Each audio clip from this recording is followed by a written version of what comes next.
It is now the 10 o'clock hour, and I want to thank you all for coming to the regular session of the Delaware County Board of Supervisors, and we'll call this meeting into order. Please take a roll. Supervisor Short? I'm here. Supervisor Borges? Here. Supervisor Howard? Here. Supervisor Starkey? Here. Chair Wilson? Here.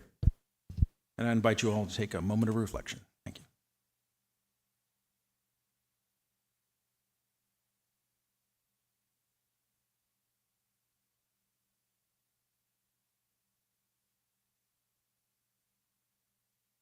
And we will open with the Pledge of Allegiance. Supervisor Borges, please.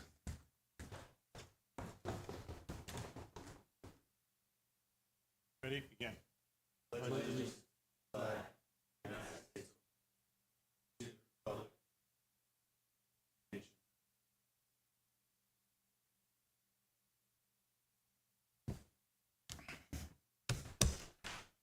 Nice job. Well done. Do we have any introduction of new employees? Yes, Chair. Board, we have one from Department of Health and Human Services.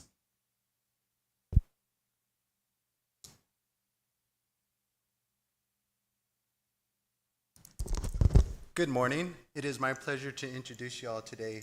I'm Michael Costa, Housing Services Manager for the County of Del Norte, and I would love to introduce you to Alicia Evans, our Peer Support Specialist with the Housing Department.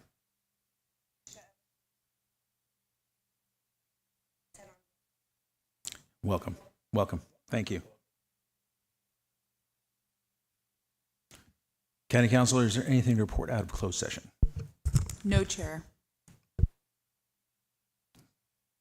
I now request any deletions, corrections, additions to the board members of this agenda at this time. In order to add the item to the agenda, the matter must come before the attention of the county subsequent to the posting of the agenda, and the matter requires action before the next regular meeting of the Board of Supervisors. Is there any such action? Hearing none. We receive brief reports, announcements relative to Delaware County programs and projects, process of 2x2 committees, goal committees, and board staff. And as always, I will start with Supervisor Starkey. Thank you, Chair. We had the 3-week break, so of course there was a lot going on. I attended multiple meetings regarding the opioid settlement funds and the processes this group is taking to gather information to make recommendations to the entire board. We're getting closer to conducting the journey mapping interviews, where we will be meeting with those in recovery, first responders who are treating those who are overdosing pretty much on a daily basis, and family members of those either in recovery or actively using. We're going to compile all that data to help us determine the best way to recommend that the board allocate those opioid settlement funds. I've continued to help Nick Rail with the Performing Arts Center's board to find ways to develop successful fundraising. I attended several trails meetings. Those of you who are trying to get mountain bike trails that connect communities throughout Del Norte County, as well as down the coast to Mendocino. And we submitted a request for some catalyst funds, but they also submitted a grant to the Resource Advisory Committee, RAC. And I have requested that Chair Wilson appoint an alternate to the RAC so that those meetings are attended and these types of things can be discussed and then brought back forward here to the entire board.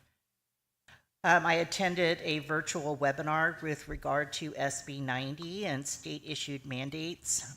This was just a panel presentation on SB 90 mandates, both the history and the processes. And we've heard from other county experts who are working on coordinating counties to conduct test claim filings with the Commission of State Mandates. So I believe that several of us were on that call, and I'm hoping they'll expand more upon this, but it's a very important process that we're taking very seriously. I continue to work with the teen court proposal by attending multiple meetings. There is a meeting today that I'm not able to attend, but bring forward that teen court model so that we can try and come up with diversion type penalties for kids that are in kind of low-level trouble to hopefully redirect their behaviors. I met with our IT director, Dan McCorkle, to discuss some of the concerns I learned about when I attended NACO, the National Association of Counties relative to artificial intelligence. And NACO had developed this exploratory committee and who compiled a lot of this useful data and sample policies that counties can implement and adopt to ensure we're protecting ourselves from kind of the bad part of AI while finding acceptable ways to introduce the helpful parts of the technology. So Mr. McCorkle is going to consider some work. He's got his hands pretty much full right now, but we're looking to help get some policies in place within 6 or 8 months. I attended the local behavioral health board meeting. We are recruiting to fill 2 member positions for people with lived experience. We received an update on the after-hours service that ensures that we have 24/7 coverage for people who need to contact behavioral health by telephone. And once we have our fully operational mobile unit, this too will be mandated to be 24/7 eventually.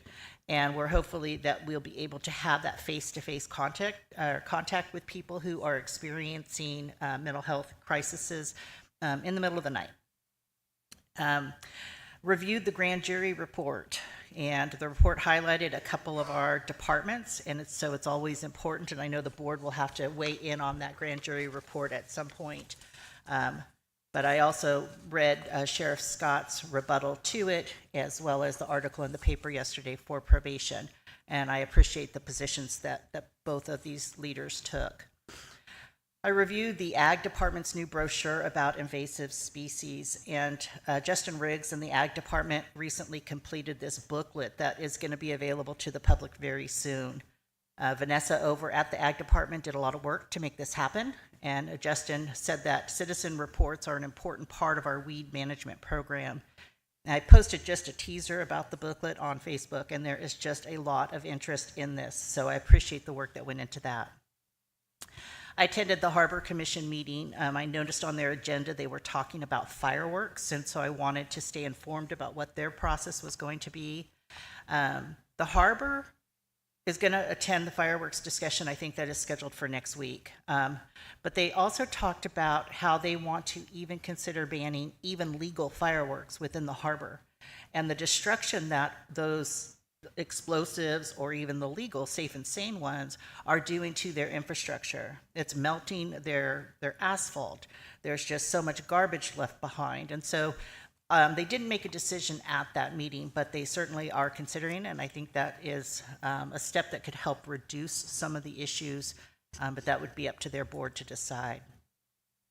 I attended virtually in real time the collective bargaining training by PERB, which is the Public Employees Relation Board, and I heard loud and clear that the employees can talk directly to supervisors as long as we're not negotiating or making promises, so we can have those conversations. I reviewed the Del Norte County Planning Commission meeting. After the meeting on Wednesday night, I got a lot of text messages from members of the Planning Commission looking for feedback on their discussion. The Planning Commission has 3 newer commissioners, and they're finding their footing, trying to discover their voices. So I am hoping that we can find some money in the budget for a one-time training to send them to. I've looked in, there appears to be some training in Sonoma County in March of 2025, a little bit down the road. But that could help provide a foundation so that we're really getting these commissioners trained to the best of their ability. I spent a significant amount of time preparing for the upcoming budget workshops. Those workshops are scheduled for August 19th from 1 to 5, August 20th from 1 to 5, and August 28th from 1 to 5. And it's my intention to make sure that every department that is going to be presenting their budget has pre-questions from me. I don't want to have anybody be shocked or put on the spot, and so I am going to be preparing those questions that at least I will be asking for those department heads.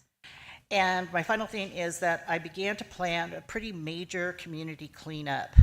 This is a massive undertaking, and code enforcement had connected me with members of the community who had purchased some land over off Old Mill Road that was an old encampment, and it is just so much environmental damage being done by leaving it the way it is. So on September 7th, I'm kind of putting out the word if there are organizations or individuals or anybody that wants to come out and help with this cleanup, your help would be appreciated. We're going to provide you lunch and some, fun activities, as much fun as you can have cleaning up encampments. But I've got Mission Possible coming. The landowners will be there. The Church of the Latter-day Saints, and as many other community members that I can to come out for this worthwhile project. And that is my report. Thank you. Supervisor Howard. Thank you, Mr. Chairman. Had several discussions and meetings around the senior center's current position on the ability to provide our senior nutrition program. I reported out at the last meeting that we had a budget shortfall of roughly $260,000 for this fiscal year that we're trying to figure out how to backfill to keep a program that is currently extremely important for keeping our seniors not only well fed, but out of the hospital and out of emergency services. So in doing so, we've had several meetings with the healthcare district, Humboldt Area Foundation, and others to try to fill this gap that has been presented with us through really a restriction of sorts of the community development block grant funds, which the county normally is able to go after, but wasn't essentially able to go after this fiscal year and because of timing issues. So my hope is that with the upcoming healthcare district board meeting at the end of this month, that they could see it within their purview and their budget to help support part of this, so we do not have to reduce the level of services to so many needy seniors in our community. Also attended a California State Association Insurance Working Group meeting. This is a working group that we formed to help address and add insight into processes going on in each county as this insurance crisis stretches not only throughout the state of California, but also throughout the United States. There wasn't a whole lot to add other than the fact that there is some push to have a certain amount of letters going to the governor's office right now from the various counties that in most of our opinion, through analysis, it's not going to do much good. We're sitting under propositions that essentially restrict not only the governor and the state legislature's ability, but also insurance companies' ability to make changes that are necessary to provide the compensation, which they feel is adequate to reduce the amount of risk they have from events such as tsunamis or events such as wildfire, which is spreading across the state of California again this year. So how we get there together is going to be an interesting process. Obviously, Ricardo Lara, who's the state insurance commissioner, has moved forward under the governor's executive order last year to put processes in place that will hopefully help to reduce or alleviate some of these issues. But as we all well know, the state fair plan is becoming that insurance piece of last resort. It's becoming a piece that is completely underfunded given some events here in our state. And I'm trying to be as optimistic as possible, but it's going to be interesting to see what the state's top insurance provider, in this case State Farm, does here in the next 6 or 7 months, because that will signal to a lot of us what direction this goes. And I certainly don't want to see it to go the direction of Florida, which is a lot of small undercapitalized insurance companies. So we'll see how that all works out. Been talking a lot around Senate Bill 610. I think I've brought this up in the past. I know Randy Hooper and I have talked about it quite a bit, but it's a Senate bill sponsored by State Senator Scott Wiener out of San Francisco. But it intends essentially to switch our current fire ranking system, which we have fire severity maps throughout the state of California, with a tiered system. This board and our community development department has gone through a series of analyses over the last couple of years to provide input, to this case to the Board of Forestry, to allow for a more specified ranking model based on severities within our area. It's extremely problematic process. It's based on modeling that is not scientifically well supported in some cases. In other cases, it is. But the bigger piece of this bill essentially takes this responsibility away from the California Board of Forestry and puts it in the hands of one person, in this case, the state fire marshal. And to me, that's extremely problematic. it's essentially giving all the power and authority to one individual who may be aligned politically with the insurance companies, may be aligned politically with the governor, and it presents problems for us because then we have no authority under this legislation. So my hope is based on our current legislative platform, advice from the California State Association of Counties, and also advice from the RCRC, that this board could act in a timely manner before this comes out of committee with some appropriately placed letters to Senator McGuire to help at least keep it where it's at right now, because the number of gut and amends that have occurred within this bill have completely changed its makeup. And I think this board, it's time to weigh in and maybe give staff direction to put together a well-placed letter. So I'll be requesting that at some point here soon, board, if not just right now. I will let Supervisor Short speak to SB 90. I was very appreciative that he put out the notification to the full board to attend that RCRC workshop. Supervisor Starkey talked about it a little, but I'll let Supervisor Short cover that.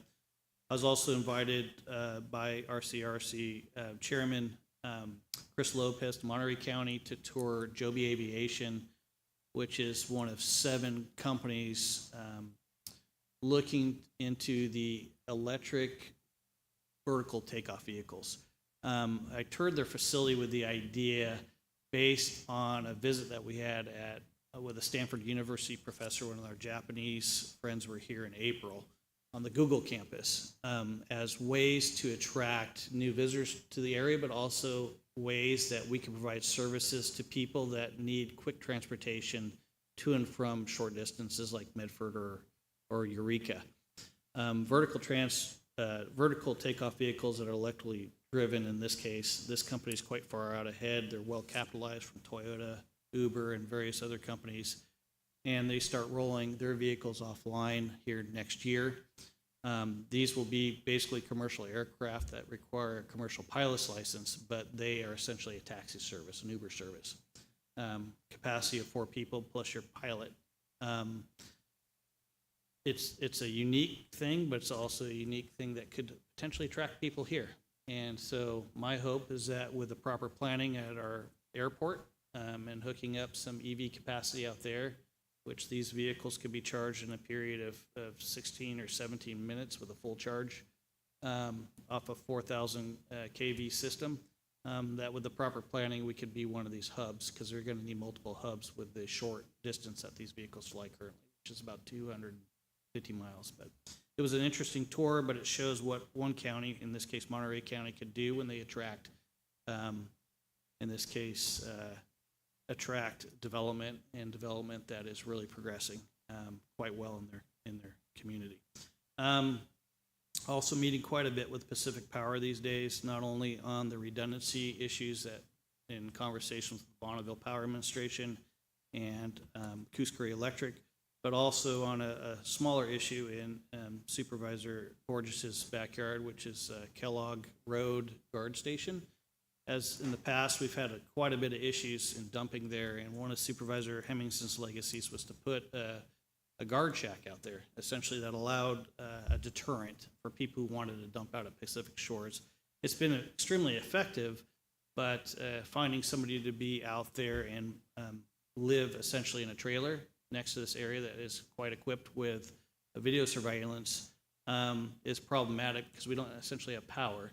Pacific Power did not have a way to fund all the power lines that they essentially tore out after the last couple of years. But in talking with Pacific Power and now with Michael Bowen with the Coastal Conservancy, I think we have a path forward to fund this through a Coastal Conservancy grant. So I'm really hoping to expand these discussions in our natural resources committee with Supervisor Borges and bring a proposal back to the full board to see if we can apply for this grant opportunity. At a Border Coast Regional Airport Authority meeting, good to see the number of employments going up. It's pretty awesome. Also done our local transportation commission meeting, and also attended the collective bargaining training. That's my report, Mr. Chairman. Supervisor Short, please. Thank you, Mr. Chairman. After our last meeting, I took off for our RCRC board meeting. While I was there, Maria Gallegos Herrera from, she's the director from the state USDA Rural Development section. She gave a program she gave a talk about a loan program, and she mentioned funding for wastewater treatment facilities and water storage facilities. I thought of you, Supervisor Howard, and the Tallawahdaney Nation. I know they're looking to develop. But I wanted to say that when you go on the website, there is a caveat that says it's for areas for 20,000 people or less. She wanted to harp on that and be sure and pass on the information that we need to apply anyway and put in the address, because it is areas, not necessarily the population of counties. So it's pretty easy to think that you're aced out of it because of that population cap, but that may not necessarily be so. So if they're still looking, you could have some hopeful avenue of funding for them. Also, Martha Guzman from the California EPA gave a presentation. And Supervisor Mike Kobzeff from Siskiyou County asked her why they're not monitoring the Klamath River as the dams come down, which was a pretty good question. She didn't have an answer, and I was able to dovetail off of that question and provide information about the other end of the river in our crab season, and how we were pulling pots with dead crab in them there in the area of the mouth of the Klamath. She seemed genuinely concerned, and we'll be setting up a call with me and Supervisor Kobzeff in the near future. Also there, we talked about the SB 90 mandate webinar that a lot of us attended. We're hopeful that this mandate that says that if the legislature passes something that requires the counties to do something, they have to back it up with funding. And if they don't, if there's an unfunded mandate, then we can appeal that, and then basically that law becomes null and void because there wasn't any financial backing to it. So I'm looking forward to seeing how different counties and RCRC have successes in their test filings phase. We're going to, or RCRC and counties are going to do filings of lawsuits in that regard to try and see if they can get any action on getting these mandates repealed, I guess. So looking forward to see if we have any success on that.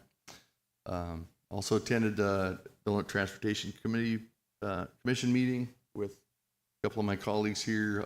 Among other things, the milestone report was provided in that. Just wanted to say the milestone report is a progress of projects that are in progress or slated for the future. If anybody would like a copy of that report, I'd be happy to share it with you. I also participated in the collective bargaining training that was put on. I attended Housing and Services Subcommittee meeting and also the Cleanup Subcommittee meeting. Not much to pass on there. With the Cleanup Subcommittee, we felt it was necessary to meet off the tail end of the Supreme Court ruling off the Grants Pass case. So we'll be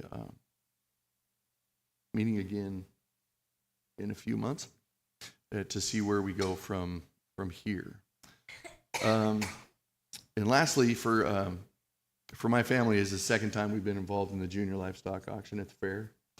My kids raised some animals, and again, it really warms my heart to see so many people come together to teach and support and encourage our kids, from raising everything from steer down to quail and everything in between. These folks volunteer their time to teach our kids about every part of the animal, what's desirable at market, how best to feed them and care for them. And we saw just a bunch of business owners and individuals alike coming together and bidding very, very generous amounts for the animals that these kids were auctioning off, and encourage them encouraging them to keep putting in the effort, keep learning, and keep working hard. And I saw electricians, engineers, food distributors, realtors, plumbers, fishing vessels, repair shops, all kinds of people, you name it, and they came out to support our kids. My daughter had one of her turkeys bought by Christian Alexander, and I just wanted to give this example. When we went out to the dairy to drop off the turkey, there was already different pens of 3 chickens in their little holding area out in front of the office there. So it's obviously that it's obvious they were big supporters. So I just wanted to say thank you to our community for supporting our kids. It shows that their hearts are in the right place, and that's focusing on our children. That's all I have, Mr. Chairman. Supervisor Borges. And for myself, I just, most of what I've attended was covered by several of the others. I've been doing a lot of work with staff over various issues of concern, both legislatively as well as within our county, working on economic development and other issues that we are looking at moving forward with. Part of that is on the agenda today. In addition, I want to thank those in the community that have expressed their condolences to my family and myself. We lost our matriarch, Eileen Brown, over this last week, and so I want to thank those that have reached out and have expressed their thanks and condolences to the family for their time and effort. And we shall move on. It is Chair Wilson, yes. I forgot to report out on a meeting that I had with Natural Marine Fisheries Service and Cal Fish and Game on our groundfish issues. We had 10 folks from the California Department of Fish and Wildlife and NOAA Marine Fisheries in our harbor here on August 8th. And our Crescent City Fishing Group, Andrea Spahn, Steve Huber, and Blake Inscourt and myself met with the group to talk about the impacts from the groundfish closures this last year, and then what its impacts we're currently seeing with the reopening. And in preparing for the upcoming meeting in November, which will be held again in Spokane, they highly recommended that we continue to chase, but I don't think a lot of this opportunity to express a lot of our concerns and impacts fiscally and to our economy would have happened directly with these individuals if we hadn't been chasing them around the state of California and other states. So just wanted to report out on that real quick. Thank you. Thank you. That brings us to our 1025 time item, and this is for members of the public may address the board on matters that are within the jurisdiction of the board. If you're addressing a matter that the board is taking up and listed on the agenda, please hold your comments until that time when that matter is taken up, and please limit your comments to 3 minutes or less. Is there any member of the public that wishes to come up and address the board on other matters other than what is on the agenda today?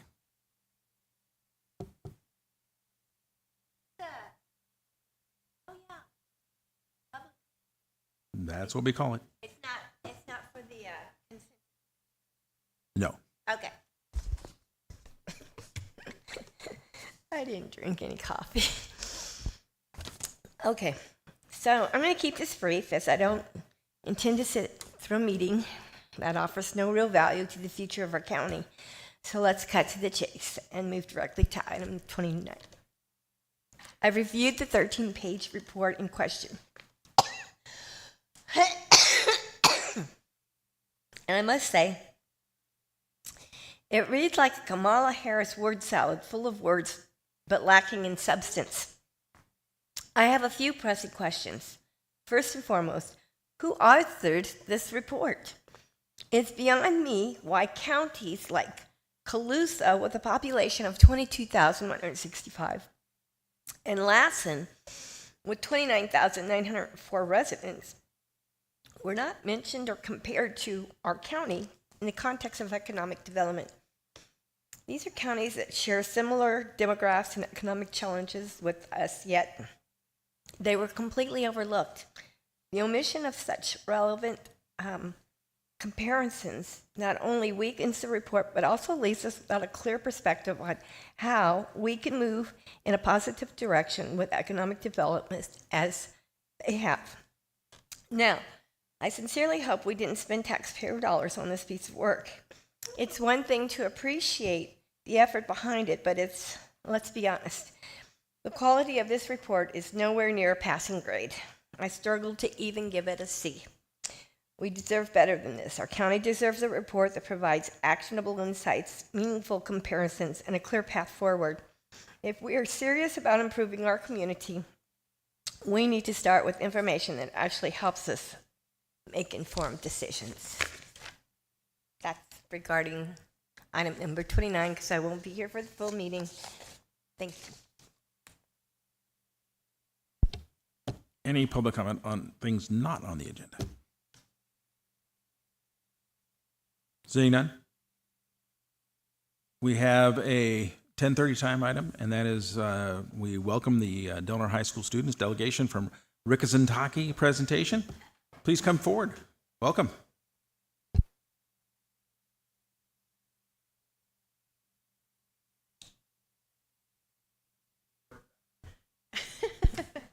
My name is Carol Zaki, and I am an English teacher at Del Norte High School, and I had a wonderful opportunity to take these students, and we're missing one today. She is at work, to Rickentucky to represent our sister city relationship that you have promoted and built, and we thank you so much for that opportunity.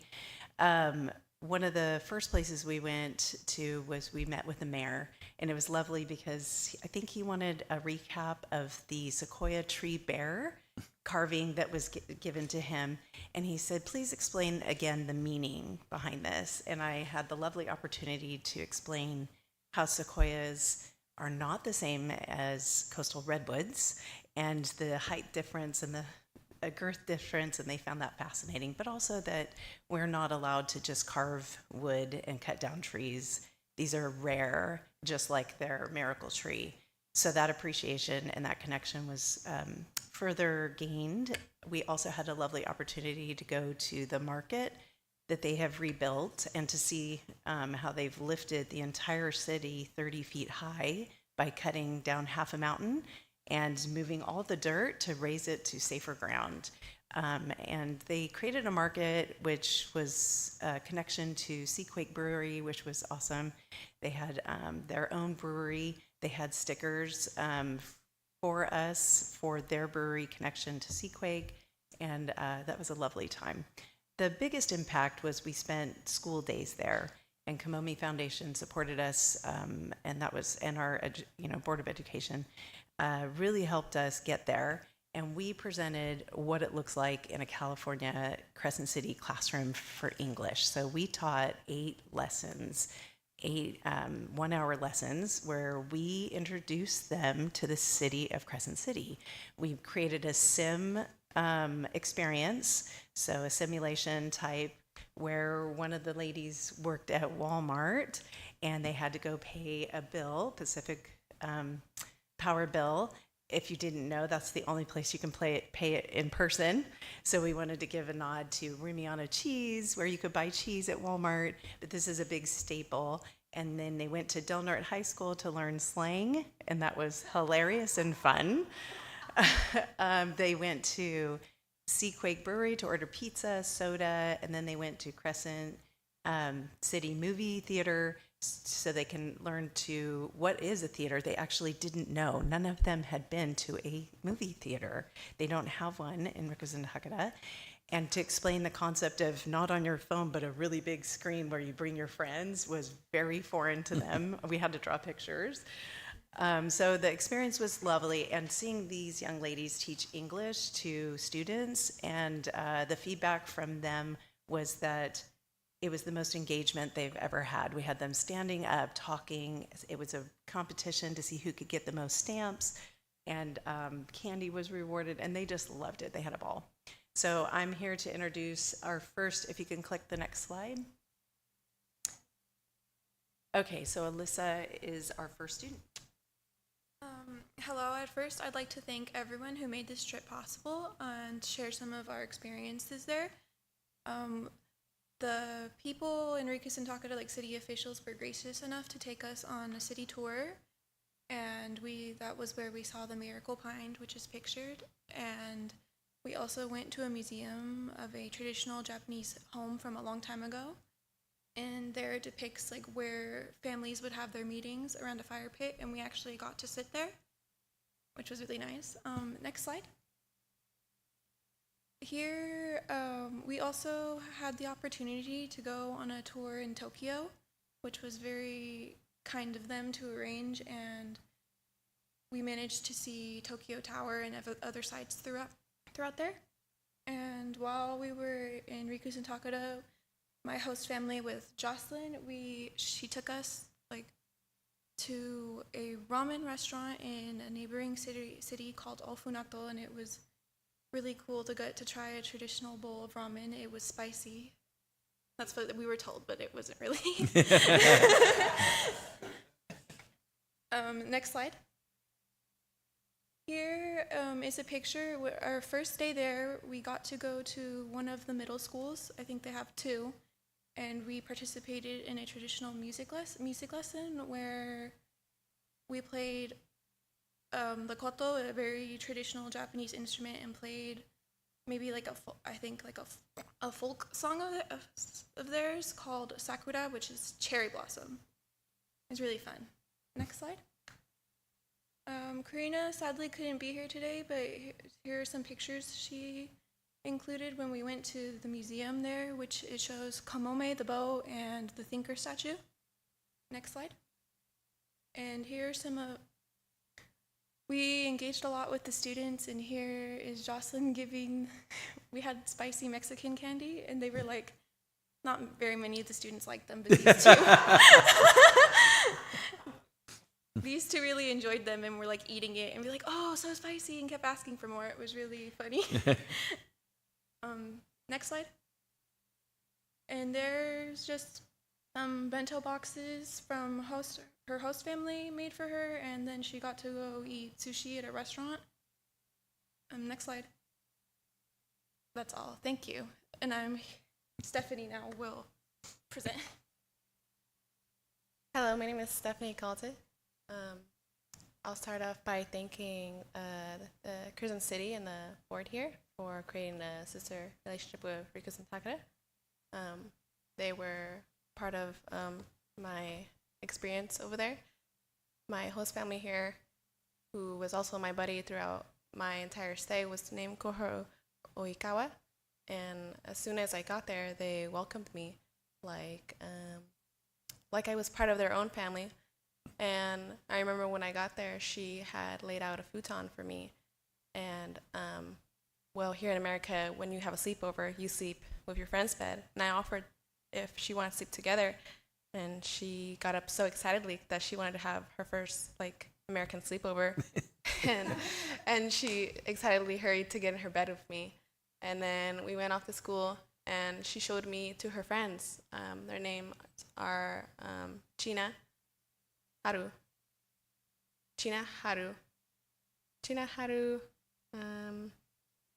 Sorry, I'm having a hard time remembering. But there were 6 of them, and they all treated me like I was their friend. And they took me to a lot of places. They took me to their classes together, and they had me teach them English on my spare time. And although they couldn't speak to me in their own language, they would really force themselves to speak to me in whatever way possible, whether it was with sign language or pictures or words they made up. It really showed how much they wanted to talk to me. And then I also made some friends at the middle school. They were also very engaged in making friends and learning English. It was very beautiful. And for the sports day, there was a day where we all played sports. Although I couldn't play with them, they really wanted to have me involved in it, and it was very fun. And then I had an art class where we had to draw pictures, and I remembered of the Kamome boat, and they had taken me to the beach to take pictures, and perhaps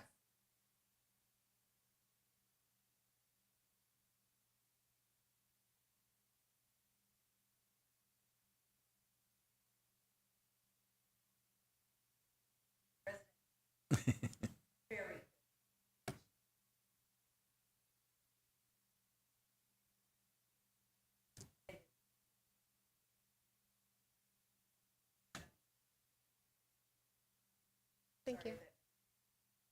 That's okay. Thank you. But I'm very thankful for the opportunity. I made some very lifelong friends that I still talk to today. I speak with them on a daily basis. I spoke to her this morning that she was on her way to school, and she remembered about our walks together. And it's something I'll never forget, and I'm deeply grateful for this opportunity. Thank you. And I'll be introducing Jocelyn Ferrer. Hi. First of all, I wanted to take this time to appreciate and thank Kamomi Foundation and Pacific Power for donating to our trip, and without them, we wouldn't have been able to go. So I wanted to take this time to thank them. In the picture that you see in the slide is a picture of one of the two beautiful gymnasiums that Takata High School has, and this gymnasium was hosted the badminton tournaments and the basketball tournaments for the sports festival events that were going on when we were there. I had the great honor of participating in the badminton tournaments with my friend Karina. Unfortunately, she wasn't able to come today. Unfortunately, we lost. But it's a great memory that I love to go back to every once in a while. Next slide. This is a picture of us behind the place where the emperor and the empress stay in Tokyo. Next slide. On your left, you can see a shrine that we found on our way to a beautiful viewpoint in Rikusen Takara. It was on our way on a trail, and it is a shrine where you can visit your ancestors and you do a certain ritual in order to thank them or just see them. On the right is one of the many clubs that Takata High School has to offer, and I had the great honor of participating in the art club, the calligraphy club, music club, and this is a club in which they make traditional tea, matcha, and they made me a traditional bowl. It was really good, not like earthy or anything that they say. It was extremely good. And they taught me the proper way to drink it. And afterwards, me and the members got to talk about what groups we like to listen to, music groups, or K-pop as known widely. Next slide.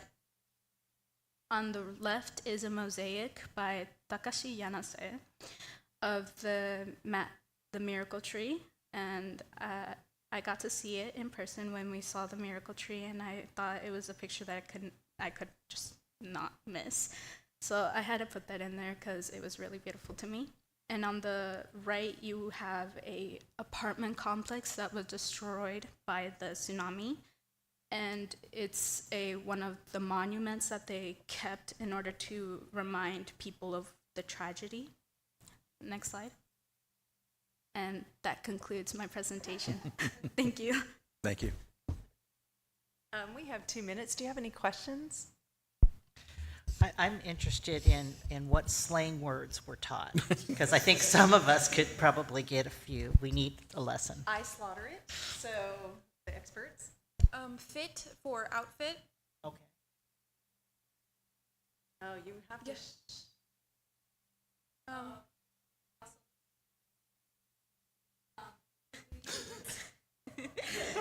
You come speak in the microphone.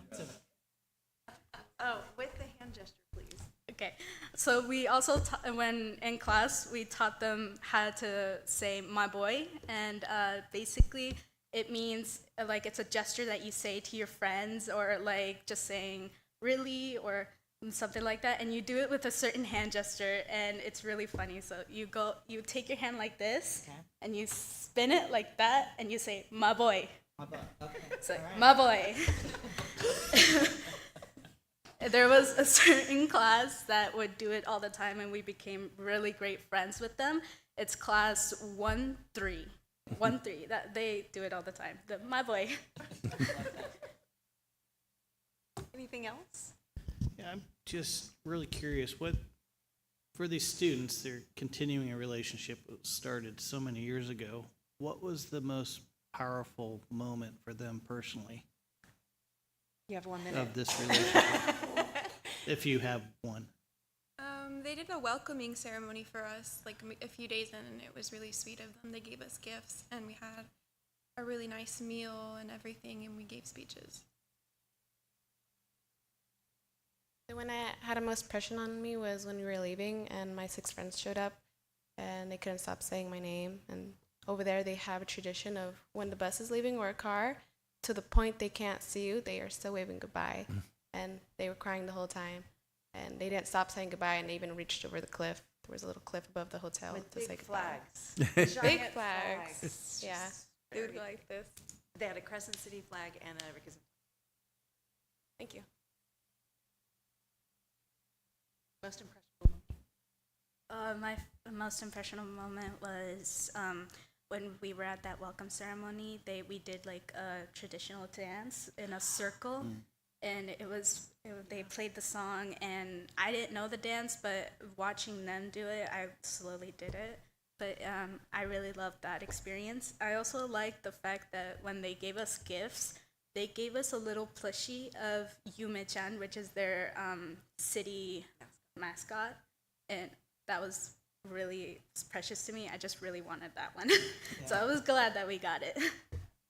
Jocelyn, when I was there in 2018, we were in that gym at Takata High School, and you talked about being in the calligraphy club. They did a big sign with big paintbrushes with calligraphy. Did you get to participate in drawing calligraphy and doing the Japanese words with the paintbrushes and stuff? Was that part of it? The students from the calligraphy club actually kept teaching me how to do it. At first, I wasn't really good at it, and they actually have a little paper where it kind of looks like 3 little dots, and I said it looked like a chicken, so like a chicken foot. So they have it. It's just right there in their class. But yeah, I did get to participate in that. I actually was able to bring some of them with me. I would have brought them today, but unfortunately I didn't. I understand. Thank you guys for being here and presenting. Thank you so much. Thank you.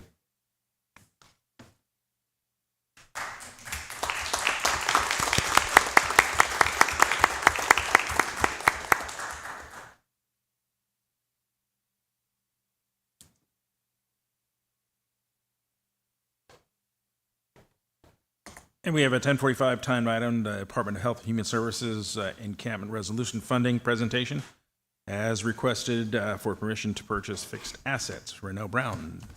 Good morning, board. How are we doing everything on time today? I don't know. We're close. All right. So, good morning. I'm Renelle Brown, the Director of the Department of Health and Human Services, and I'm here today to present an update on the Encampment Resolution Funding Grant. So, as a reminder, DHHS was awarded $10,823,724 by the state to work together to create a continuum of housing services and support for our unhoused population in our community. So, I'm going to give you a brief overview of the project as a reminder of the different aspects. We have our outreach for our encampment cleanup, a navigation center, which is off-site from the Williams Drive site.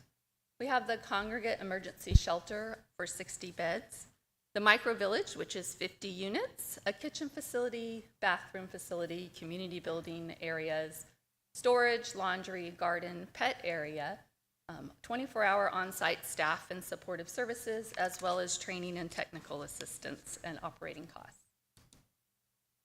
So, here we are today. This has been a very collaborative project, and multiple people have been involved in participating in the planning and development tasks. I wanted to give a special shout out to some specific county departments who have really been instrumental in the task to date: our community development department, our building and maintenance team, administration, IT, county council, the sheriff's office, and the auditor. To date, we have completed a lot of behind-the-scenes work on the project. We removed the surplus cars, performed site cleanup, which included landscaping and chain link fence removal. We facilitated the interior modular building cleanup. The search and rescue team and the sheriff's department staff are relocated from this site to other office spaces. We've completed soil testing and the site survey. We presented the project to the Environmental Review Committee to receive approval for exemptions. We've started asbestos remediation of the old mental health building with the burn and demolition estimated to be completed in September.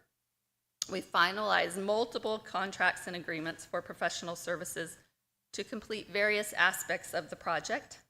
We've collaborated with several county departments and community-based organizations. We met bi-weekly and now weekly, as things get ramped up, with the Homeless Ad Hoc Housing and Services Subcommittee to talk about all the details and what we need to do. We participated in regular meetings with the design team to make layout and site plan decisions. We've obtained updated estimates for structures and supplies. We've scheduled multiple site visits to complete various aspects of the project. We provided updates to the Homeless Ad Hoc Committee and the Board of Supervisors, and we've completed the required quarterly reports to the state. So all of that gets us where we are today. We've worked through multiple configurations of the site plan, and this is the most up-to-date version of the placement of the main structures. There may still be some minor adjustments as we continue work with the architects and the engineers. So I'm going to ask our project manager, Jeff Smith, to come up and talk you through the site plan.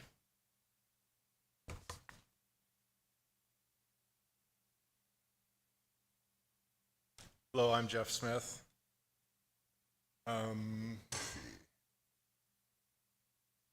So I'm just going to probably walk you through it from top to bottom, but I'm going to a little bit of mouse movement here just to show that this area in here, actually, I'm sorry, goes all the way down to here. This is the micro village portion. And then this area down at the bottom is the shelter portion, and then this is that existing modular that's out there, which will be admin area for the staff. So going to the top, this is the existing ag building, and one of the things that that's happening with this project is, it's going to be there's going to be a lot more activity out on that Williams Drive site than there was, in recent past. And the ag facility has been, I have a hard time seeing my cursor. Okay, so the ag facility has been using this existing parking area, and that's going to be needed for the operations of the microvillage and the shelter. And so in this site plan, we're looking at taking some of this area behind the ag building and adding parking specific for the ag function. And then maybe a couple things to make clear that are kind of hard to see on the scale of this drawing is the microvillage itself is going to have its own perimeter fence around it. The shelter area will have its own perimeter fence around it. It's important, or it's been expressed that it's important to the operators of the facility that they really do try to keep the operations of those areas segregated. If the populations of those are kind of in different, maybe a different status in terms of their recovery, and so it's good to keep them separate. So with that said,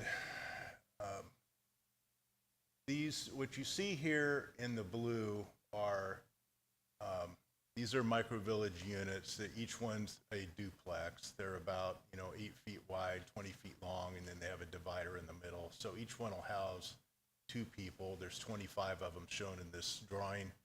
That gives you an occupancy of 50.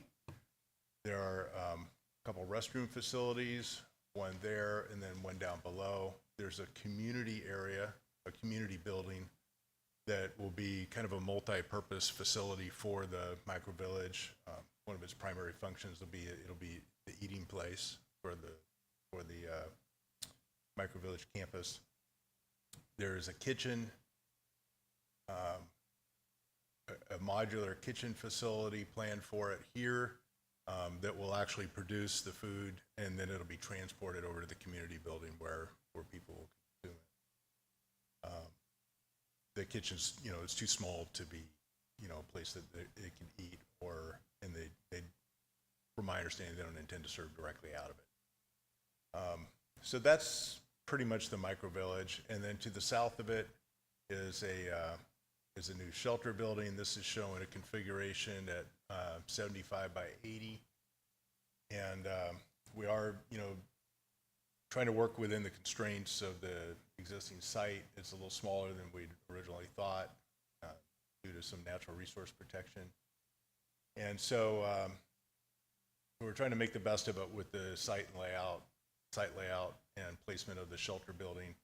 The area to the south of the shelter, that's a fenced off area where people that reside in the shelter can go to be outside.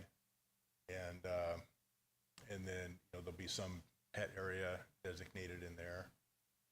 And then it's parking off to the left and parking by the admin building. And then the admin building is it is an existing modular, but it needs some work. And so we're developing plans right now for some renovations. Any questions on that? Just a quick question on the shelter. How many beds will be in that since you had to downsize a bit? Well, it's 60. We're downsizing inside in terms of footprint on the land, but we have not downsized anything in terms of the amenities that are on the land. We've been having to condense things a little bit. What's the actual dimensions of the kitchen? So the kitchen is shown right there. I mean, it's still in design, but right now what is shown on this map is 16 by 40. And then is there shower, laundry facilities in the community building and also in the shelter, or where would those be? So the community building is dedicated just for the microvillage and just serves the microvillage. And so the restrooms that are shown will have showers in them. So it's more than just restroom. They consider them bathrooms, bathroom showers. Is there laundry facilities on site as well? I believe that the laundry is going to go into the community building. So we haven't designed the interior of the community building yet, but based on some of the modeling and the places we've toured, I'm anticipating that will go in. It's very much intended that those facilities be on site. The shelter building itself will have all of those facilities within it as well for the shelter residents.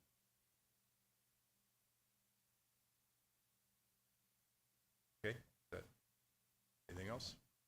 Thank you. And one thing I wanted to highlight about the shelter building, Jeff mentioned that we, reconfigured the dimensions of it, and that has an impact on what type of materials we use. We had talked about a sprung building, but they're very structured, and the length of a sprung building is not going to fit here, and so we're transitioning, that determines a metal building configuration for the materials used. Which is a slightly Sorry, can I just ask, is that going to increase the cost or the timeline by having to pivot like that? So we're not anticipating that issue to really impact the cost or the current timeline. What has impacted the timeline has been the delay in the site survey, the delay in the asbestos removal, and those types of tasks, but not that one specifically for where we're at now. So speaking of timeline, I just highlighted some significant milestones. Just as a reminder, we received the award notification in September of 2023 and the funding in November. So in February of 2024, we came back to the board to present the option of putting the shelter into the micro-village site to make a campus model. And then since then, we've been working on that development and what that looks like to come up with a site plan of where we're at. So we are anticipating that the old mental health building will be removed at the end of September. I failed to mention that unfortunately that contractor had some equipment and supplies stolen on site, so that's been another delay with their work. So as long as things keep moving along as planned, we're anticipating this timeline to hopefully complete the modular building renovation at the end of November. That is not as contingent upon the removal of the old mental health building because of where it's located on site, but we really need to demolish the old mental health building to get to the setting up the infrastructure for the rest of the project. And then the shelter, we're anticipating to be completed by February of next year, and the whole project by March of 2025. So we're right on track to meet those hard deadlines provided by the state, those last two bullet points there. June 30th, 2025, we have to have 50% expended and 100% obligated. And currently, we have expended about 1.1 million, and we've obligated 8.1 million. So we're in a good place. As far as the spending of the funding goes, still the construction phase, as I mentioned, is highly dependent on the completion of the demolition of the old mental health building and getting that infrastructure planning in place. When discussing our project with the state and our technical assistance provider, they said, you're right on track. Our initial timeline was very aggressive and unrealistic. And the state just wants to see that we're doing something. So our last quarterly report reflected those figures that I told you about what's expended and what's obligated, so the governor can see that we are making progress. And just a reminder, the operations are to go through March 31st of 2027. So even when we meet those financial deadlines, we still need to continue operations through March. Is there any penalties or for not having like all of the structures completed by the end of the March deadline? Because it looks like it's all being built right in the middle of winter. Is that? So no penalties for the structures. It's just for those percentages of expended and obligated. So if this is delayed? If it's delayed, as long as we've expended 50%, then we're good to go. So I wanted to talk about the budget. This really relates to the second part of the item on the board, really to discuss the asset purchases needed for the ERF project. So there's a couple of different budgets I'm going to talk about, and hopefully it's not too confusing. But as you can see on the slide here, it talks about the 5 components of the initial ERF budget. So this is separate than our county budget with the county line. So I didn't want you to be confused there. Initially, with the ERF budget, we had under site development about $3 million.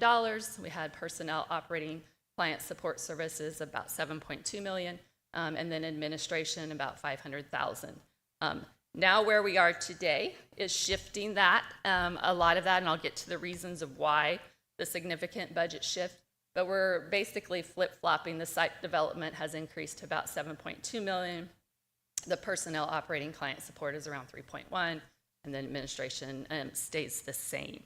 And so this revised budget shifts about $4.1 million from that personnel operating client support to that site development. Again, that's the ERF budget language. What that means for our county budget, which is the ask for that fixed asset purchase, is that $5,455,382,000 will go from professional services lines, where they were just kind of sitting when we received the $10 million, to the fixed asset lines. So that's what the ask is today on the fixed assets, so that we can continue moving forward on expenditure approval for that site development. When the county budget was created, we didn't have all of those amounts itemized yet, and that's why we're asking now at this time, where we're at a better place to estimate those costs for those expenditures. So the main reason for the shifts, obviously the shelter building. The shelter building is going to cost the county about $2.8 million to build. We all, the ad hoc committee, Del Norte Mission Possible, we all are in 100% support of creating the infrastructure for the community for this project. In conversations with county council and others, it makes sense for the county to own the fixed asset structures on county land. So we would work on a use agreement with Del Norte Mission Possible to utilize that space. But that's the big shift in the budget. And we didn't know what that cost would be when we brought it forward to the board about placing the shelter on that site. So we're here today to talk about that. The other cost that wasn't included in the original estimate was the demolition of the old mental health building. Because our first ask was just for the microvillage, so that didn't have an effect on where that building was. And so that's estimated about $300,000. Of course, the longer it takes, that price might go a little bit up.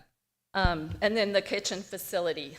Originally, the kitchen facility was going to be in the shelter that was going to be off-site, and they were going to provide the food and bring it on-site for the microvillage delivery of the food, and so a kitchen facility wasn't needed on-site.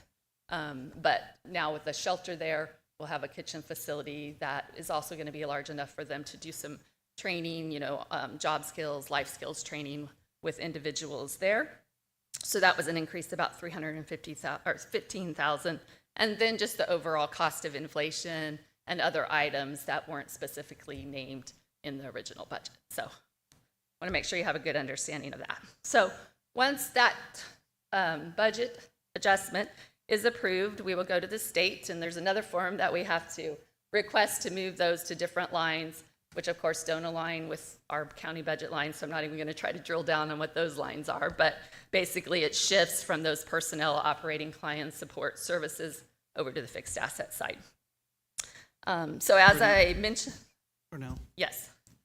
I don't know if you're going to address this in your presentation, but I mean, that's a significant loss in the personal operating pieces. And I just want to know if, obviously, we're a couple of years down the road from this opening up, but are you forward thinking right now how to backfill that? Because really, this is the mechanism that really transitions these people from this transitional housing and shelter to becoming working members of society. So I'm curious, if you do get into it, how we're going to backfill some of that. Yeah, and absolutely. I mean, I don't have the exact solutions, but we are starting already to have those conversations. Wonderful. As I mentioned, Del Norte Mission Possible is 100% on board with us making this shift and talking about how do we backfill that funding. You know, one, we've had a year of non-operations. So basically a year's worth of that can be shifted over without an impact. There are other funding through the state, the HAP funding, that we already have some funding designated for outreach that could be used in lieu of the IRF funding for that piece. Other thoughts are the new HAP funding that's coming out. You know, it's not going to be forever, but as our local continuum of care has conversations about what's best for our community, we will definitely keep that in mind about the operations of the shelter and the micro villages being a priority for our community and allocating funds through that. Yes, absolutely. So what I'm hearing, if just so I'm clear, the services aren't going to be impacted. The promises of the services that were going to be provided under that personal operating client support, that's not going to be necessarily impacted and lessened.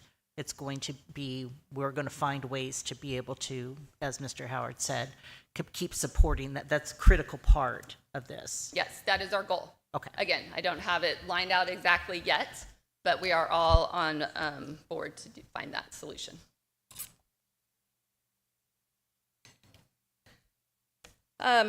As a reminder, this goes along with this conversation, Del Norte Mission Possible has other funding already promised to them through HAP1 and HIP that they were going to use to purchase an offsite that they'll be putting into this project. So that'll take away from that deficit.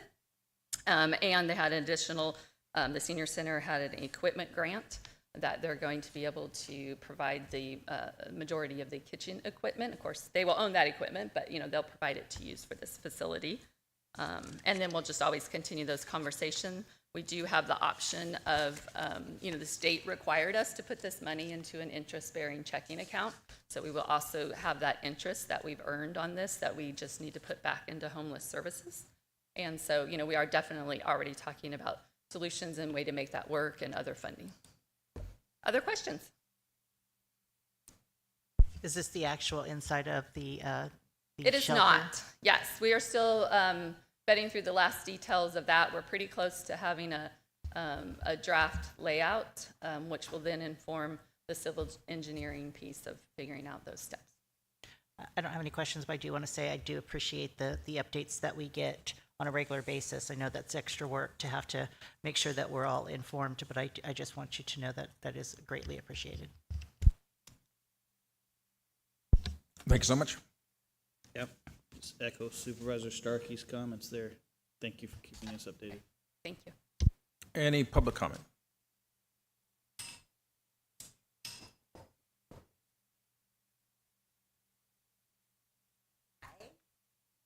I am Daphne Cortez Lambert. I'm the founder of Del Norte Mission Possible, and I wanted to just address the concerns about the money as far as the personnel.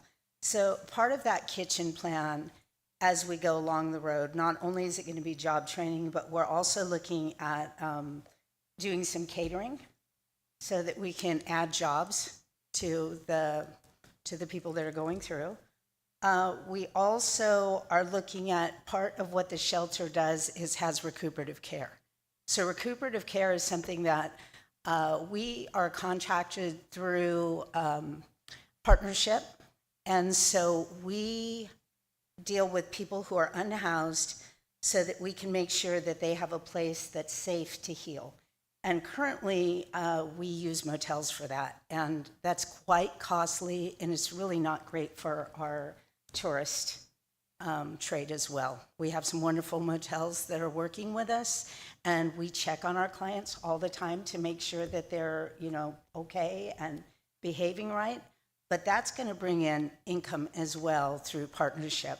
So I wanted to just let you know that we are looking at that, and we're going to continue to do amazing things through this. And we thank you for the opportunity to be partners with us and the county and everyone who's worked so hard to make this much needed program happen. Thanks.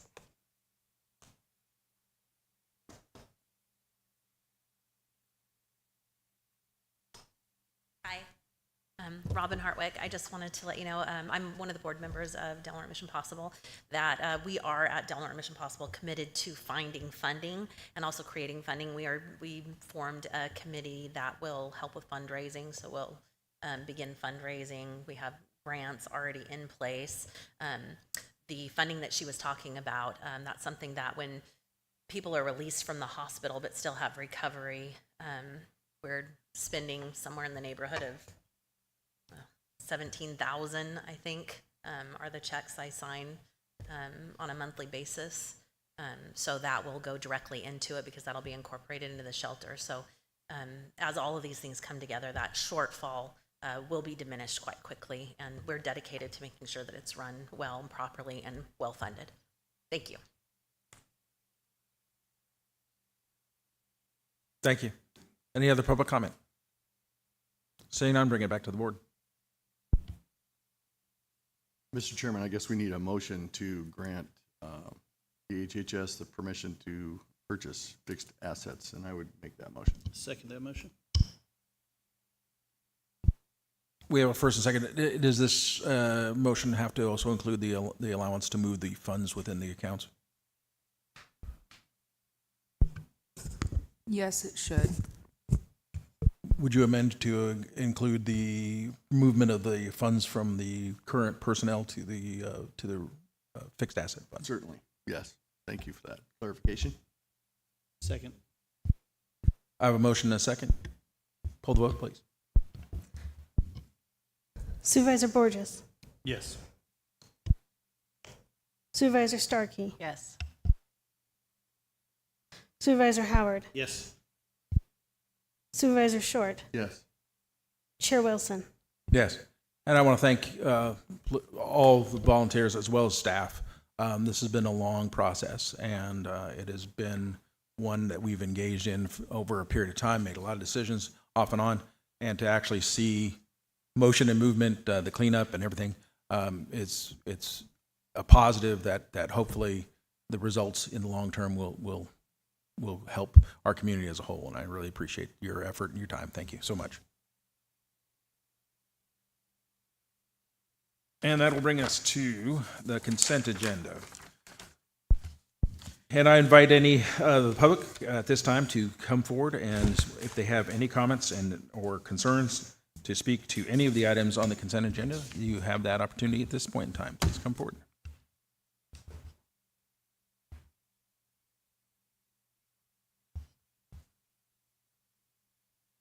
They're all running out the door. Seeing no comment, I'll bring it back to the board for any comments or concerns. Move to approve, Mr. Chairman. Okay. I actually would like to pull number 3 for a question and number 16 for a modification. 3 and 16, you said? Just 3 just for a question, though 16 I am going to be asking for a modification. Okay, I'd move to approve items 1 through 15. I will second that. 1 through 15 with the absence of 3, removal of 3? Yeah, my only question or suggestion on 3 is that once we have an HR director up in place, that we substitute out one of these gentlemen or one of these positions to that HR director. And I'm sure that was already on the plan, but I just wanted to make sure. And then, do you want to do the poll, and then I'll do 16. Yes. Please poll the vote. Supervisor Starkey, Yes. Supervisor Short, Yes. Supervisor Borges, Yes. Supervisor Howard, Yes. Chair Wilson. Yes. And if I could, Chair, with regard to Yes, 16. with regard to 16, Um, please. I believe there was some conversations when this has been discussed about putting a cap on it. So I would move to approve number 16 with the modification that the total amount of stipends paid during the ERP project implementation shall not exceed $150,000 without prior approval of the Board of Supervisors. Any comment from the CAO? Okay. None, Chair. Supervisor Starkey is correct. We talked about that during the discussions of the resolution, and it was something that was overlooked by the group that put the resolution together. So if the board's on board with that, and we're fine with that as well. That was direction given by the board. Yes. So we have a motion? I have a second. Yeah, we have a motion and a second. Any public comment on number 16? Seeing none, bring it back to the vote for a poll vote, please. Supervisor Howard, Yes. Supervisor Borges, Yes. Supervisor Short, Yes. Supervisor Starkey, Yes. Chair Wilson. Yes. That brings us up to general government, and number 20, approve and authorize the chair to enter into AIIA form to agreement between Delaware County and Nicholas Mulberg and Rosetto Architects for the design of the initial phase of the Delaware County Jail renovation project as requested by the county administration. Mr. Chairman, I move to approve as read into the record. Second. Do we have any public comment on this issue? Seeing no public comment, bring it back to the vote, please. May I ask who seconded? Darren. Supervisor Short. Supervisor Starkey, Yes. Supervisor Borges, Yes. Supervisor Howard, Yes. Supervisor Short, Yes. Chair Wilson. Yes. Brings us up to 21, which is to provide community members and residents of Pacific Terrace Manor an opportunity to comment on the upcoming tree removal project at 1115 Williams Drive as requested by the risk manager. Do we have any public comment onto this issue?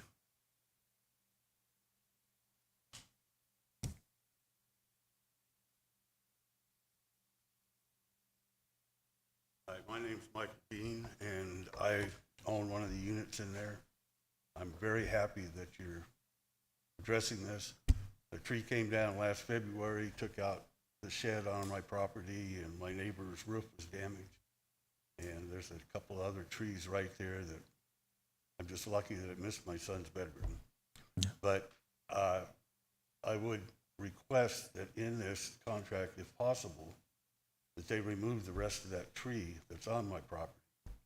I had to cut it back enough to clear the shed out, but I'm incapable of removing the rest of that myself, and Pacific Terrace doesn't seem to want to mess with it.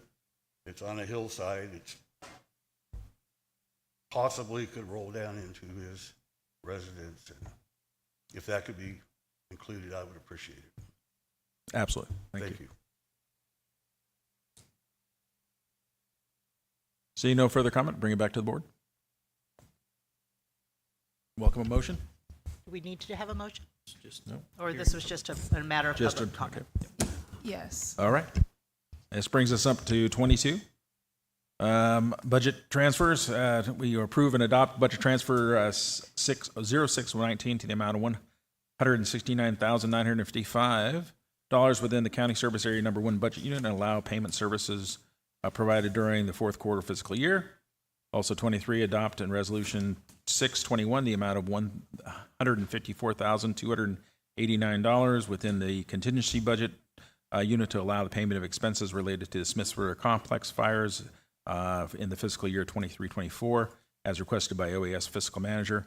Also approve and adopt number 622, 154, 289, again within the OAS budget to allow the payment expenses related to the Smith River Complex fire. Move to approve, Mr. Chairman. We got one more. Approve and adopt number 620 to the amount of $50,381 within the 24-25 budget nuisance budget unit to purchase the replacement of vehicle using insurance reimbursement revenues that were received from Trentel and authorize the purchase of a 2024 Ford F-150 ST four-wheel drive Super Crew truck with a purchase price not to exceed $50,381 by the Director of Community Development. Move to approve, Mr. Chairman. I'll second. Have a motion and a second. Any public comment?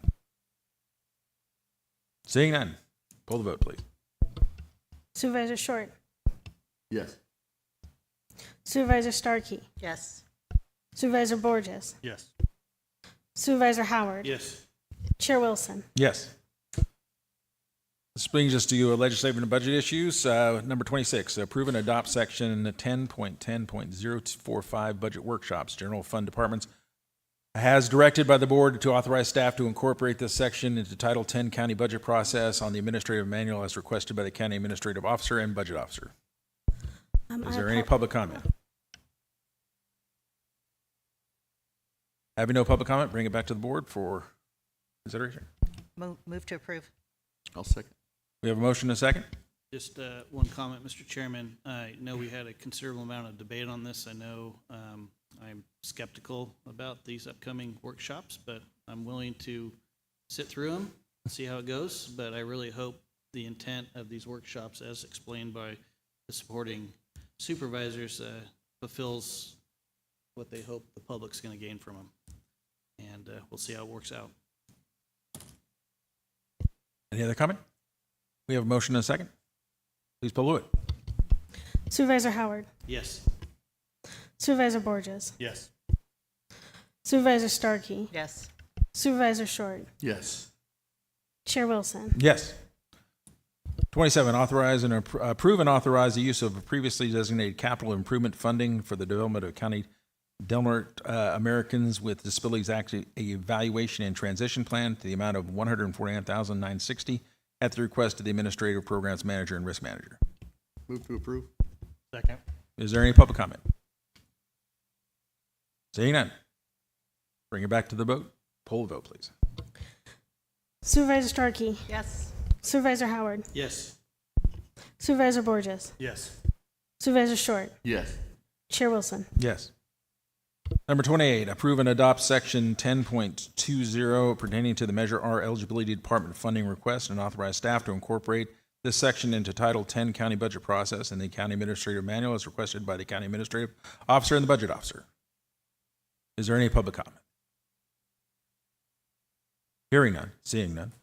Bring it back to the board. Can I just ask a clarifying question? Is this just something that should have been done before and just never got into the manual, or is it something extra? The resolution was updated in 2023. The admin manual had already been updated. And so this is after the admin manual update. And so when the board approved the update to the resolution last year, making the committee both advisory, then this is why during the budget process, we realized this needs to be added based on the resolution and how it outlines the process of bringing Measure R requests forward. Okay, great. Thank you. And I'll move to approve. Second. I have a motion and a second. I apologize. Who seconded? Oh, thank you. Supervisor Howard. Poll the vote, please. Supervisor Borges, Yes. Supervisor Short, Yes. Supervisor Howard, Yes. Supervisor Starkey, Yes. Chair Wilson. Yes. Number 29, receive and review preliminary feasibility report providing various considerations of the option of the county-based regional economic development services as previously directed by the board on the strategic plan. Upon review of the information provided at the preliminary feasibility report, direct the Economic Development Technical Advisory Committee to develop a final feasibility report, but then further examine the feasibility of the options presented to the preliminary report to the form recommendations to the board, considering relating to the questions as whether or not the county should provide economic development services and or not, and if so, by which method as requested by the Assistant County Administrative Officer. Did you guys get all that? I got all that. Okay, good. Go. Good morning, Chair, members of the board. So just wanted to give you an update on the report that was presented as part of your agenda packet today. So obviously the board is aware the supervisors included economic development within the strategic plan as kind of enhanced focus area, one of the frameworks of the plan. In June, as the dissolution of the Tri-Agency Economic Development Authority was appearing to become imminent, this action item was escalated within the plan. We staff received direction from the board to basically move that item up and try to get ahead of this. Really had to do, I think, with the board's recognition of the importance that economic development plays within the community. Obviously, the board is the only local governing board that represents the entire county. There are other local governing boards that represent portions of the county, and I think the tri-agency was really, the intention was to have a partnership where you would kind of tap into those other agencies and have a coordinated effort to address these really critical issues to the community. For a variety of reasons, tri-agency had its difficulties. I think what we tried to convey in this report is that really there's a degree of seriousness and investment that the county needs to have in order for anything to be successful. And so what we did was we engaged in conversations and discussions with other counties who were doing this. I think there were 13 counties in total that were noted in your feasibility report as being engaged in some fashion in economic development. And really, I think it should be pretty clear in the report that you can engage in economic development as a county in a number of different ways. It's very specific to you and your needs, your community's needs, your community's vision for where it wants to be in the future. But really, the one commonality that I think is important to emphasize and acknowledge is that it's really the prosperous counties who are doing this. Del Norte County, we're not. The economic data that's presented in your report is pretty stark in terms of our situation, job opportunities, educational levels, median incomes. The data that's presented is pretty irrefutable. And in my mind, there's a direct correlation, at least, between the investment by the community in economic development and these issues. Because, again, the other commonality is kind of the inverse of what you see in prosperous communities, and that is in communities that are not. You don't see this type of attention or investment. So I think it's, as your staff, I'm very proud of the board for taking an interest in this issue and understanding that maybe something at some point just has to be done in order to change those dynamics, hopefully. So again, this is a preliminary feasibility report. The conversations that we had through the RCRC, through CSAC, through the California Association of Local Economic Development, it was really broad in scope. And what we tried to do was to present really, how is this being done in most other counties where economic development is included as part of the services that are provided by the county. Typically, it's through a couple different ways, which are outlined in your report. And the hope after today, at least, is that the board can review this preliminary information and give direction to your Economic Development Technical Advisory Committee to really drill down on these issues and get more granular. And hopefully to make a recommendation for a future meeting of the board on where we want to go with this, or where you want to go with this as a board for the community. So again, speaking in pretty broad terms, we just tried to kind of cover the highlights. But if there's any specific questions that the board has today, we're certainly available. And we look forward to a future investigation and research into this really important issue. So I am available. Thank you. Any questions? I want to just say that I couldn't disagree with public comment more about the preparation of this report. This, to me, was the most amazing report. You provided pros and cons and what ifs and whatnots, and I feel whoever participated in the preparation of this report, I cannot thank you enough.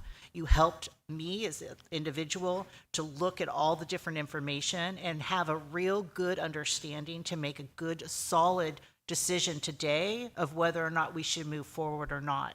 So I would love to see every single board report like this, but I knew this took an enormous amount of time. I just want to thank the authors of whoever participated in this. This was beautifully written, and it was a great document for us to review. I do feel this is a very worthwhile project. I've always been a little hesitant. I think, and I still believe this, that we need to kind of do some in-house cleaning. We've got some stuff we've got to work on that will contribute to an economic development in the future. But because of this report and how it was worded and how it was set up and this potential using the existing economic tactical team, I think technical ATAC, whatever that is, the working group. I think that if there is the capacity for the 2 supervisors assigned to that, I really wish Supervisor Howard would have already been assigned to that, because I think this is something right in his wheelhouse that he could offer a lot. But the 2 supervisors assigned are very capable to move this forward as well. So I am very supportive of it, and I think it's worthwhile, and I'm looking forward to, if this gets approved, for how this is going to be brought forward to the whole board and the options presented. Any other comment? I just wanted to say that I agree about the preparation of the report. It was very well done also. I am on the Technical Advisory Committee, I believe, with Chair Wilson. I'd like to keep my ear to the ground on this, but absolutely would certainly yield to someone likely more capable and would do better for the county. So I am amicable to that if the discussion goes that way. I did not mean to imply that you were not capable. The 2 gentlemen on the board or on the thing are very capable. I did not take I it just that way. know that Supervisor Howard, this is such his wheelhouse. So, but I'm fully comfortable with who's assigned. Yeah, and just for clarification, I did look at who the Economic Development Technical Advisory Committee members are from the board. It is Chair Wilson and Supervisor Howard. On my committee thing, it's Supervisor Howard in short. Okay, well, we will confirm that. Okay. with the clerk. But regardless, if it's the board's intentions to be specific about who, for the purposes of this report, should be appointed, I think that's certainly at your discretion. But the data that I had did indicate that it was Mr. Howard and Wilson, but we can chase that down. Yeah, just a point of clarification on that. I show Short and Wilson as well. Yeah. But that's So- okay. Like I say, my feelings aren't hurt if something gets changed. I just want the best for the county. Perfect. As we go forward, I agree. I think, given the nature of what we're looking at, both in the areas of economic development, whether that is infrastructure, which has been something that I know Supervisor Howard has been on the forefront of, whether it's 199, whether it's, has been on the real cutting edge, on the forefront of those types of discussions and going forward, or whether we're talking about the economic drivers within the community and bringing dollars into the economic development, which I know is there right now. It has been identified as one of our primary on our strategic plan. It is also well documented in your report to this issue and this matter. And just for the general public, everything we do as a government to provide services to the public requires dollars and cents. And that's the reality that we live in. If we want to provide the best quality of service, if we want to be able to provide services in general, we are facing economic stressors at this point in time. The state is, we are, everybody is. The only way that we can help ourselves is to develop an economy within Del Norte County that improves and develops and brings more dollars into those coffers to provide those services. And we would be well served to be able to take these initial steps to look at how we as Del Norte County can provide a better service. Because for too long, we've been the last one at the day when the music goes off and there's no chair.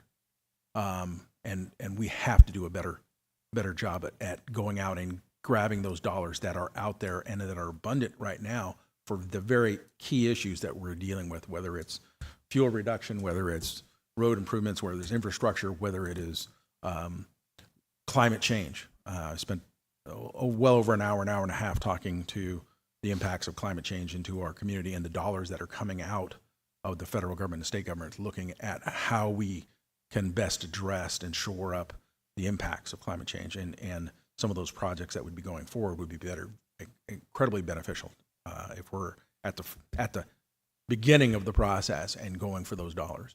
And so I welcome this offer of moving this ball further down and looking at what opportunities we can best address economic development going forward. Thank you. Welcome a motion.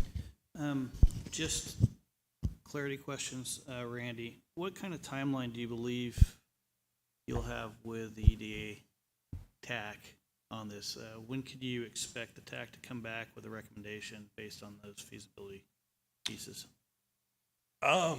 It's obviously hard to be really precise with something that isn't yet in motion.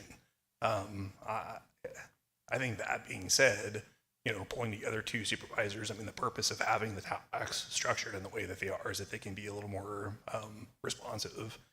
I think we could probably have the process initiated in the next 3-4 weeks. Start those conversations, kind of see what things look like, have that engagement with the different organizations and agencies that I mentioned. I think we should spend the proper amount of time to get this right. I don't think we should rush it, but I think we could be underway in probably the next month. And then I would hope maybe in the next 4 to 5 months we could have a report completed, assuming everything goes according to kind of our expectations. But I wouldn't want to go any faster than that. How does that look in respect to our budget, depending on what the TAC recommends to the board? Well, ultimately, all the budget decisions are going to be decisions of the board. In terms of the implementation of whatever the recommendation from the TAC is, that would be to be determined, depending upon if it ends up being a funded position or a partnership or an MOU with other stakeholders. I think there's a lot of specifics that would need to be ironed out. But obviously, if the recommendation from the technical advisory committee is to create a position, then there's a whole set of processes that have to occur under that scenario. Yeah. So it's really hard to say, but I think in terms of the assessment piece of it, we could be completed within 5 to 6 months, okay. And then where we go from there is really up to the board. I guess my bigger concerns is losing potentially a year, our fiscal year, and reacting properly to opportunities coming up and how they're addressed. I guess we just continue putting out fires as they arise. And so I guess I don't need to sit on the TAC. I'm perfectly comfortable right now with these pieces coming back to us through the current committee. And I haven't looked at it to see who's actually on it, so that'll be interesting. I guess my biggest feeling is let's not lose a lot of time here. There's a gap currently in our community. It's my understanding the city is not refilling their position either. And so losing a year with potential opportunities that we need to move forward on, if that's really going to fall in your lap, for lack of a better term. And I know you are way up here as far as things to do. So be more than happy to converse with you on those things that we need to move more clearly and more effectively on in a shorter time period before the gap, the TAC in this case, gets back to us. Sounds good. Thank you. Chair? Yes. Just real quick, I'd like to give credit where credit's due, and it was Mr. Hooper that developed this report, and I appreciate you guys giving him feedback on that. I really do. One other option that County Council and I were just talking about was that depending on how the board feels as far as who's involved in the TAC, the other option would be able to bring back an item that would create an ad hoc committee that would have Supervisor Wilson and Supervisor Howard on it, because I do believe the TAC currently is Supervisor Short and Supervisor Wilson. So just whatever you guys want to do moving forward, just let staff know. Thank you. Yeah, I'm very comfortable with the two that are appointed to it. I know that this is just of interest to Supervisor Howard, and he's brought a lot of great ideas to the table, but I am very comfortable. He can include those ideas when it comes to the full 5 of us. Thank you. Any public comment? Hearing none. Bring it back to the board. I have a comment on Zoom. Oh, there is a comment on Zoom? Alec Domka. Yeah, hi, I'm Alec Domka. I'm the UC Cooperative Extension Advisor. Oh, yes. Thank you, Alec. Yep, I think I sent over slides if they're ready. If not, I can just do it without it. Cool. So, hi board. So I have been working on my Del Norte needs assessment, and it directly relates to this economic development position. So my needs assessment, it's done by every UC advisor when they start a new position. So I went out and did clientele interviews and secondary data research to find out what economic development personnel need in Del Norte County, and then what general economic development is needed. We can flip the slides. Thank you. Cool.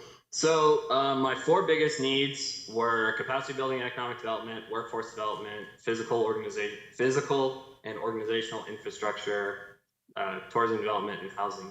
Number 1 by far, almost everyone I talked to mentioned that they need more staff and more staff trained in economic development to be successful. Specifically, a lot of people mentioned that the county's lack of a denoted economic development